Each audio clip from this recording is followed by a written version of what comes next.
Let's convert the polar equation r equals cosecant theta to its Cartesian form and identify what type of curve it represents. First, let's recall that cosecant theta is equal to 1 over sine theta. Next, let's recall the relationships between polar and Cartesian coordinates. X equals our cosine theta, and y equals our sine theta. Since r equals 1 over sine theta, let's substitute this into our Cartesian equations. This gives us x equals cosine theta over sine theta, which is cotangent theta, and y equals 1. Looking at these equations, we can see that y equals 1 is a constant. This means our curve will be a horizontal line at y equals 1. Let's understand why this makes sense geometrically.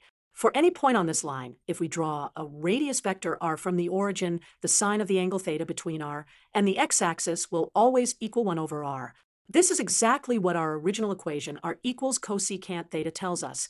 Therefore, the polar equation r equals cosecant theta represents a horizontal line with equation y equals 1 in Cartesian coordinates. This is a great example of how a seemingly complex polar equation can represent a simple geometric shape in Cartesian coordinates.